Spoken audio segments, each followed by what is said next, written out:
মনে রাখতে হবে আগে যেমন আমরা বৈদিক যুগে যজ্ঞ একটা বিশিষ্ট কর্ম ছিল, মানে প্রতিদিনের ব্যাপার ছিল। হ্যাঁ, ব্রাহ্মণদের তো প্রত্যেক দিন যজ্ঞের ব্যাপার ছিল। তো আমাদের কিন্তু এখনকার পৃথিবীতে ধারণায় সেটা নেই, কিন্তু আমরা যজ্ঞ করতে পারি কি করে? ওই কর্মগুলোকে নিষ্কাম কর্মে পরিণত করলে সেটা যজ্ঞ হয়ে যাবে। হ্যাঁ, কর্মযজ্ঞ। কাজে তুমি যজ্ঞ রূপে অর্থাৎ ঈশ্বরের উদ্দেশ্যে অনুষ্ঠিত এইভাবে কর্মগুলো করো, তা নইলে অন্যত্র অন্যভাবে করলে অন্য কর্মগুলো কিন্তু কি হয়ে যাবে? কর্মবন্ধনা, তোমার কর্মবন্ধন সৃষ্টি করবে। কর্মবন্ধন কিরকম করে সৃষ্টি হয় না, আমি যখন নিজের খেয়াল খুশি মতন কাজ করছি, আমি করছি এই দম্ভটা নিয়ে করছি, তখন কি হয়? ওই কর্মটার আমি ভালো উদ্দেশ্যে করলেও দেখবে অনেক কর্মরা মন্দ ফল উৎপন্ন করে। আমরা দেখেছি না কত সময় আমি ভালো ভেবে করলাম, মা হিতে বিপরীত হলো, আমরা বলি না? তাহলে যদি কর্মটি ভুল মন্দ ফল উৎপন্ন করে তাহলে আমার পাপ, যদি কর্মটি ভালো ফল উৎপন্ন করে তাহলে আমার পুণ্য, আর কিছু আছে মিশ্র।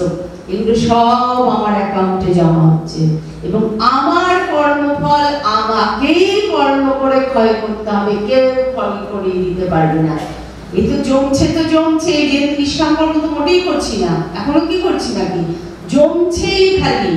আমাদের এই জমাটা বন্ধ করতে হবে, মানে খুব সাবধান হয়ে যেতে হবে যে বাপরে এ তো তাহলে কোটি কোটি কোটি কোটি জন্ম মৃত্যু চলতে থাকবে, আর প্রত্যেক জন্মেই তো আমি এত এত কর্মবন্ধন সৃষ্টি করবো। কাজে আমাদের এখন সংযত হয়ে যে না বাবা, আর এমন ভাবে অন্তত কর্মটা করি, আর খুব বেশি কাজ হয়তো আমার দ্বারা হবে না, কিন্তু কর্মটা এমন ভাবে করি যাতে সেটা নিষ্কাম হয়, সেটা আমাকে ফল না দেয়। ঈশ্বরের সম্পূর্ণ যদি আমি সমর্পণ করতে পারি তাহলে ঈশ্বরই তার ভার নেন। এটা কিন্তু বাবা বলতেন যে তুমি নাম নিয়ে কাজ করো, ঈশ্বর তোমার সহায়ক হবে। এটাও বলতেন যে নিষ্কাম কর্ম মুক্তির, জীবনের মুক্তির কারণ হয়, আর সকাম কর্ম বন্ধনের কারণ হয়। আচ্ছা, তারপরে বলছেন কাজী তার অর্থম কর্ম কৌন্তেয়, ওই কৌন্তেয় মানে অর্জুনকে সম্বোধন করে বলছে তুমি মুক্ত সঙ্গ কথাটার মানে আসক্তি থেকে মুক্ত হয়ে কর্ম করো। এরপরে একটা বিশেষ বিষয় শুরু হচ্ছে, আমি একে পড়ি, এর একটা কি বলবো, একটা আধ্যাত্মিক অর্থ আছে, একটা বাস্তব অর্থ আছে। এইভাবে আমি বলছি, সহয়জ্ঞ প্রজা সৃष्ट्वा পুরোবাচ প্রজাপতিঃ অনেন প্রসবিষ্বদ্ধম এষবস্তিষ্ঠ কামধু। বলছেন আপনারা তো মনে করি যেভাবে আমাদের পুরাণে বলা হয় যে ব্রহ্মা সৃষ্টি করলেন, এই যে সৃষ্টি করলেন তাকে প্রজা বলছেন। ব্রহ্মা যখন এই প্রজা সন্তান-সন্ততি সব প্রাণীবর্গকে সৃষ্টি করলেন, তাদের কর্ম সহ সৃষ্টি করেছেন। কিন্তু যেগুলো দেখবে স্বধর্ম বলে একটা কথা আমরা খুব বুঝি, অর্থাৎ প্রত্যেকের একটা নিজস্ব টেন্ডেন্সি থাকে, ক্ষমতা থাকে, তাই না?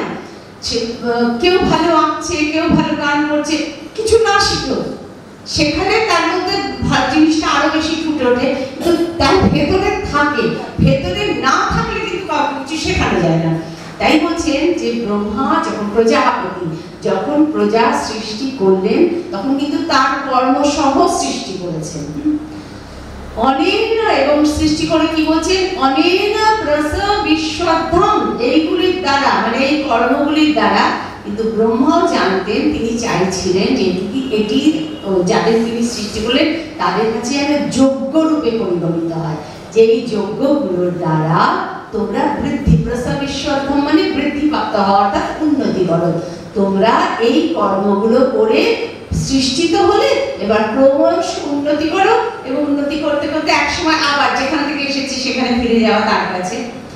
তার এগুলি, এই কর্মগুলি, তোমাদের এই যজ্ঞগুলি তোমাদের কামধুক, অর্থাৎ কামধেনুর কাছে যেমন যা চাই তাই পায়, তোমাদের কর্মগুলিও যেন তোমাদের যা প্রয়োজন সেটি দেয়। তারপরে আরো একটা জিনিস ব্রহ্ম উপদেশ দিচ্ছেন, দেবান ভাবয়তানেনা তে দেবা ভাবয়ন্তু বহ পরস্পরং ভাবয়ন্তঃ শ্রেয় পরমবপ্সথ। কি বলছেন? দেবান, এখানে একটা দেবতা কথা এনেছেন।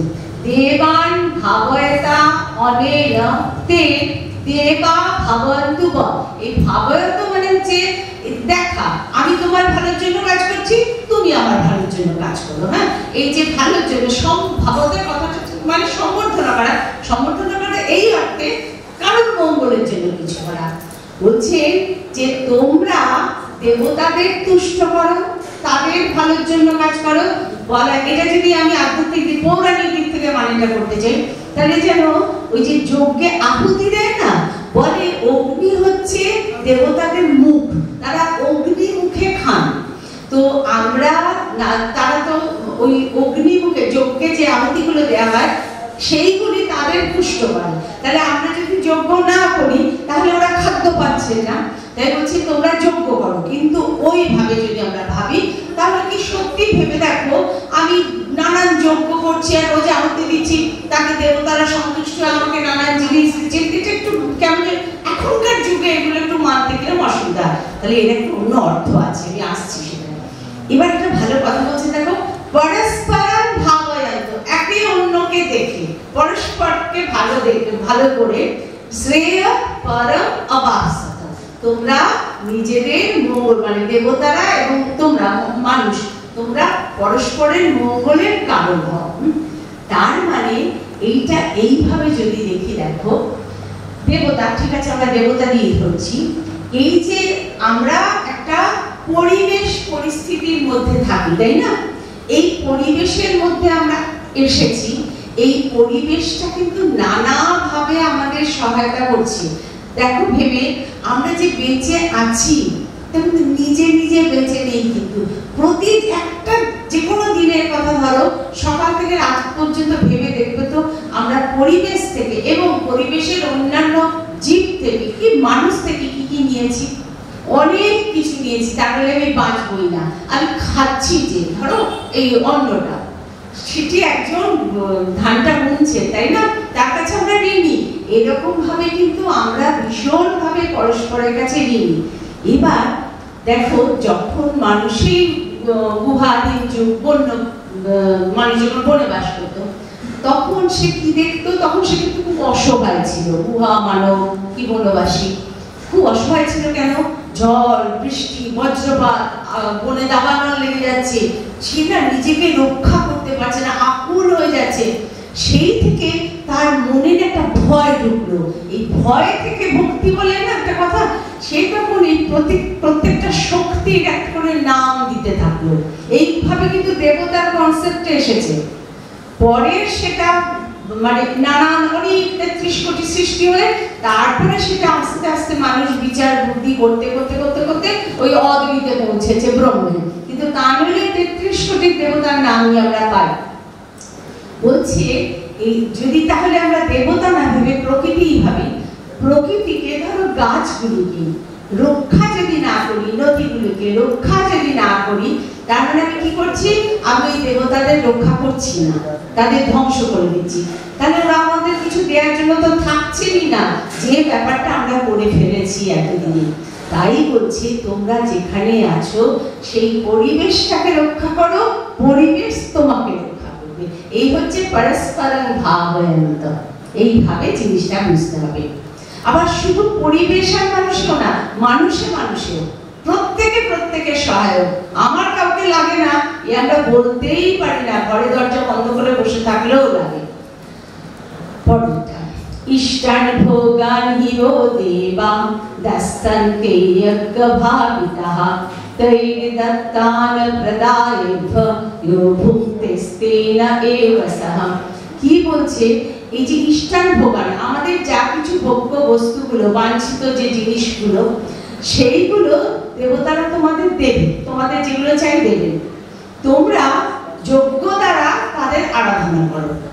তার মানে এখানে যদি আমরা পরিবেশকে রক্ষা করি তাহলে পরিবেশ থেকে আমরা পাবো। কিন্তু একটা জিনিস মনে রাখতে হবে, আমরা পাচ্ছি নিতে খুব মানে খুব সচেতন, দিতে আমাদের খেয়াল থাকে না। বলছে যা যা থেকে তুমি পাচ্ছ সেইগুলোকে রক্ষা না করলে তুমি কিন্তু শুধু নিজের জন্য জিনিস নিলে তুমি চোর। একদম পরিষ্কার স্তেনা কথাটা মানে চোর। এখানে যে মানে পৌরাণিক অর্থে যে মানেটা, সে বলছে দেবতারা তো তোমাদের বৃষ্টি দিচ্ছেন, অন্ন ধান শস্য দিচ্ছেন, এইভাবে তোমাদের তো পুষ্ট করছেন। তোমরা যদি সেই দেবতাকে না দিয়ে খাও তাহলে তোমরা চোর। মানে যজ্ঞ দ্বারা দেবতাদেরও খাদ্য দান করে তবে তোমরা খাও। এই যজ্ঞের যে অবশিষ্ট থাকবে সেইটি হচ্ছে প্রসাদ। যে জন্য আমাদের এই নিবেদিত আহার, নিবেদন না করে কিছুই আহার করবে না, যেটা আমাদের একদম বারণ। তারপরে নিবেদন করা মানে আমরা মনে মনে তাকে দিচ্ছি। এই যে দিচ্ছি, তাহলে অবশ্য যেটা থাকছে ওটা প্রসাদ হয়ে গেল। প্রসাদ কি করে? আমাদের ভেতরে গিয়ে আমাদের মনে প্রসন্নতা আনে। প্রসাদ হচ্ছে এই অর্থ। আচ্ছা, তাহলে পরিষ্কার হচ্ছে না দিয়ে কেবল ভোগ করা মানে হচ্ছে চোর। তারপরে কি?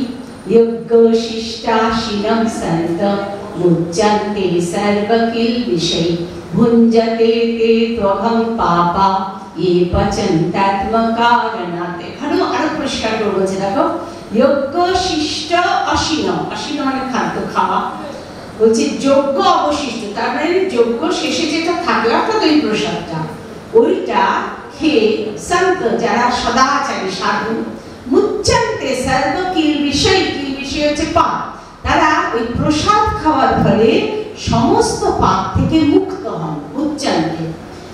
আর যারা ভুঞ্জতে ভোগ করে তে তু অভম পাপা, যে সমস্ত পাপাচারীগণ, পাপীগণ, অভ কথাটার মানেও পাপ, ওই কেবল নিজের জন্য নেয়, অর্থাৎ আত্মকারণা, কেবলই নিজের জন্য।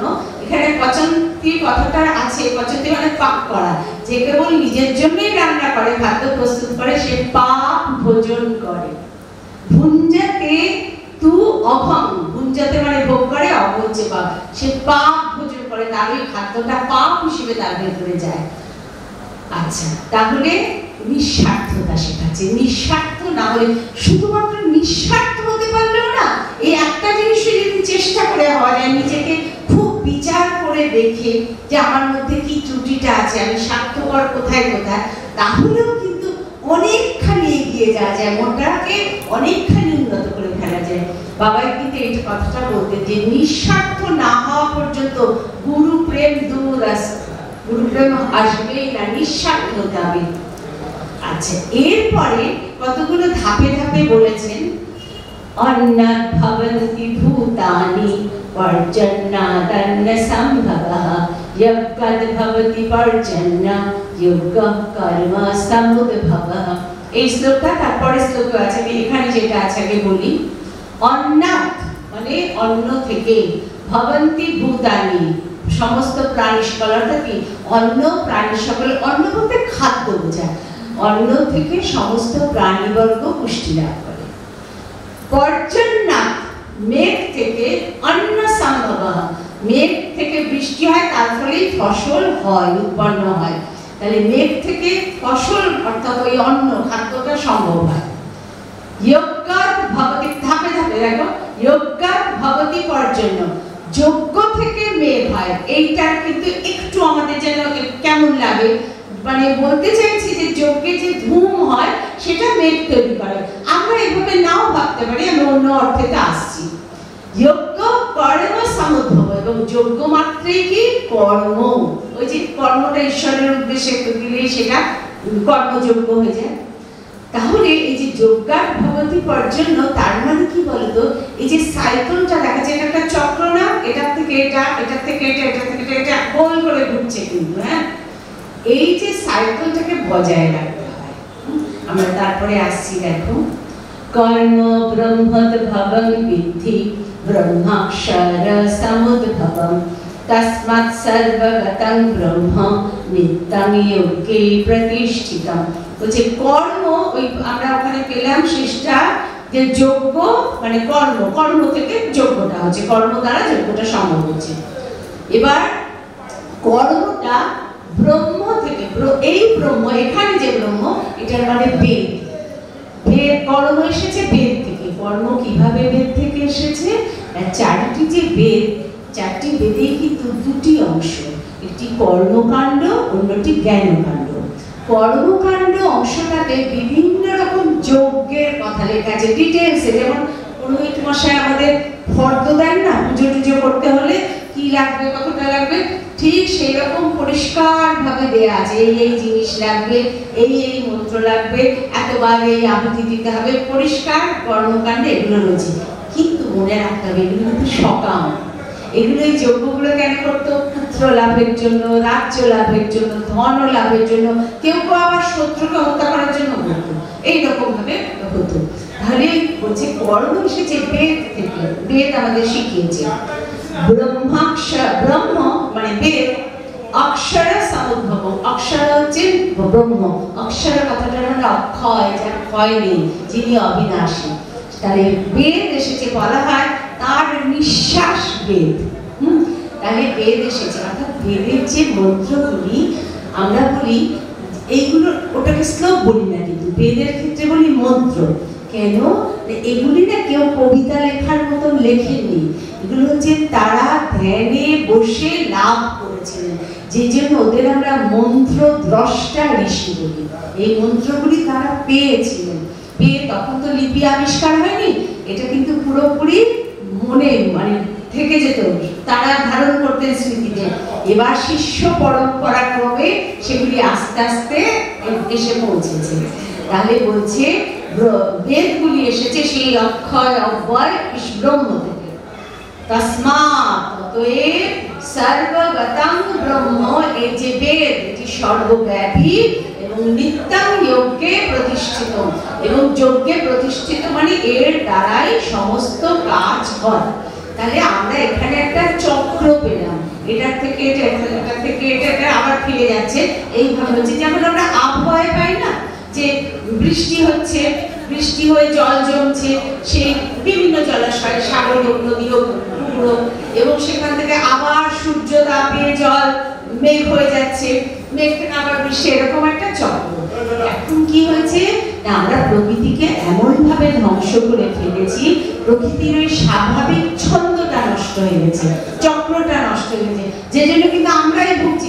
এই যে ঠান্ডা পড়ছে না, তোমরা তো অনেক অনেক আগে, বেশ কিছু বছর আগে এই সময় অনেক ঠান্ডা পেতে না, তাহলে আমরা কিছু একটা করেছি নিশ্চয়ই, যে জন্য প্রকৃতি এইভাবে ডিস্টার্ব হয়ে গেছে। আচ্ছা, তারপরে एवं प्रवर्तितं चक्रं नानुवर्तयति हयः अघायोरिन्द्रियारामो मोघं पार्थ सैपति।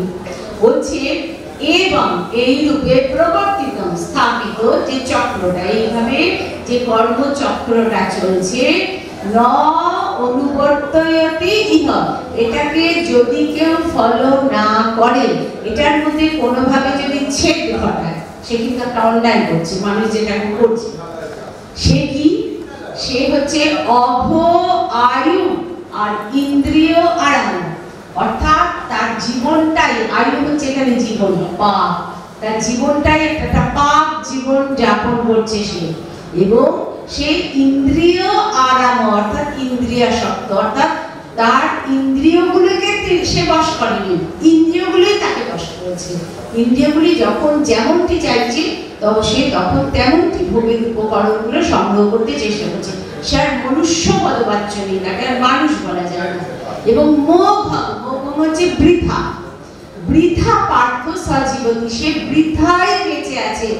মানুষ হয়ে জন্মানো, মানুষকে ভগবান বুদ্ধি দিয়েছেন, যে বুদ্ধি দিয়ে সে ধ্বংস করতে পারে, সৃষ্টিও করতে পারে, সে রক্ষাও করতে পারে, নাশও করতে পারে। তাহলে মানুষ হতে হলে তাকে তো রক্ষক হতে হবে, তাকে তার বুদ্ধিটা কাজে লাগিয়ে। প্রকৃতিতে আর কারণ তো বুদ্ধি নেই, আর সবাই তো ইনস্টিংক্টে চলে, প্রবৃত্তিতে চলে। একমাত্র মানুষই নিজের প্রবৃত্তিকে নিয়ন্ত্রণ করতে পারে। কাজেই মানুষ যদি হয়ে এই নিজের বুদ্ধিটাকে কাজে না লাগায়, তাহলে সে বৃথাই বাঁচছে, তার জীবনটার কোনো মূল্যই নেই।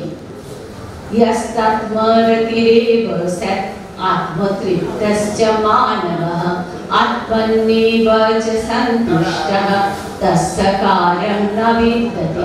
কিন্তু আবার অন্য রকম আছে যে বৃথা নয়, সে কিরকম?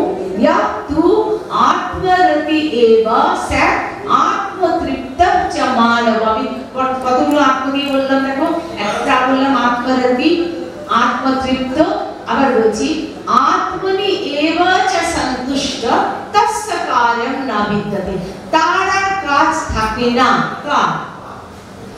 যেহেতু আত্মরতি বলছে, আত্মরতি অর্থাৎ নিজের আত্মাতে নিজের মনেই তার আনন্দ, তার বাইরে কোনো কিছু লাগে না আনন্দের জন্য।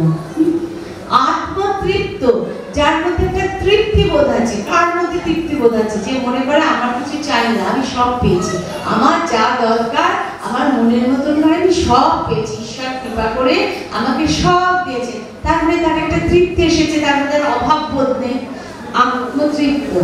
আর কি আত্মনি এব চ সন্তুষ্ট, নিজের মনে নিজেই সন্তুষ্ট হয়ে থাকে। এইরকম মানুষদের কি হয় জানো তো, মনের মধ্যে না একটা আনন্দের ফোয়ারা থাকে। তোমরা বাবার কথা ভেবে দেখো, বাবার কিন্তু কিছু লাগতো না, বাবা আমাদের শেখাতে চাইতেন, যা করতেন নিজে যাপন করে আমাদের শেখাতে চাইতেন, কিন্তু বাবার কিছু প্রয়োজন ছিল না। কেন ছিল না? তিনি কামনার ইচ্ছার ঊর্ধ্বে চলে গেছিলেন, কোনো ইচ্ছাই আর তাকে বিচলিত করতে পারতো না। তাহলে নিজেতে নিজেই সন্তুষ্ট থাকা, এমন যদি হওয়া যায় আত্মরতি, আত্মতৃপ্ত আর আত্মনি এব সন্তুষ্ট, তাহলে তার আর কাজ থাকে না। কেন কাজ থাকে না? কোনো অভাব বোধ থাকলে সেই অভাবটা পূরণ করার জন্যই তো আমরা কাজ করি, এটা করি তাহলে এটা পাবো, তার তো কিছু চাইবারই নেই, তিনি কিসের জন্য কাজ করবেন? কিন্তু আসল কথা হলো এরাই কাজ করেন। তুমি বাবার জীবনে দেখো এক মুহূর্ত বসে থাকতেন না, কাজ করছেন কেন? লোকশিক্ষার জন্য। এরা কাজ করে শুধুমাত্র লোকশিক্ষার জন্য। নৈব তস্য কৃতেনার্থ ন কৃতেনেহ কশ্চন ন চস্য সর্বভূতেষু কশ্চিদর্থ ব্যপাশ্রয়। কি বলছেন? না এব তস্য কৃতেন অর্থ না অকৃতেন ইহ কশ্চন। বলছেন তার, ইহ মানে এই জগতে, তার না কিছু করার দরকার নেই, আবার কিছু না করলে কোনো ভুল হবে ত্রুটি হবে তাও না। তিনি না কাজ করা না করার ঊর্ধ্বে অবস্থান করছেন। এখন তিনি যদি কাজ করেন তাহলে সেটা কেমন করে করবেন? নিঃস্বার্থভাবে, অন্যের মঙ্গলের জন্য করবেন। ন চ অস্য সর্বভূতেষু কশ্চিৎ অর্থ ব্যাপাশ্রয়। তার না এই যে সর্বভূতেষু মানে সমস্ত প্রাণীর সাথে, তার না কোনো প্রাণীর সাথে আর কোনো প্রয়োজনের সম্বন্ধ নেই, তার না কারোর কাছে কিছু পাওয়ারই নেই, কিছু চাওয়ারই নেই। কাজে ওই রকম এই লোকটাকে আমার প্রয়োজন, এর সাথে একটু ভালো সম্পর্ক রাখি, ও আমার কিছুই উপকার করতে পারবে না, ওকে পাত্তা দেবো না, কোনো ব্যাপারই নেই। তার কারোর সাথে এই প্রয়োজন জাতীয় কোনো সম্পর্কই নেই। এবার ভগবান বলছেন এই তসমাৎ কথাটা না গীতায় আমরা অনেকবার পাই। তসমাৎ কথাটা মানে অতএব, মানে ভগবান নানা রকম বলছেন অতএব তুমি এই করো। এখানে কি বলছেন? তসমাদসক্ত সততং কার্যং কর্ম সমাচর असक्त है चरण कर्म परमाप्नोति पुरुषः। तस्मात्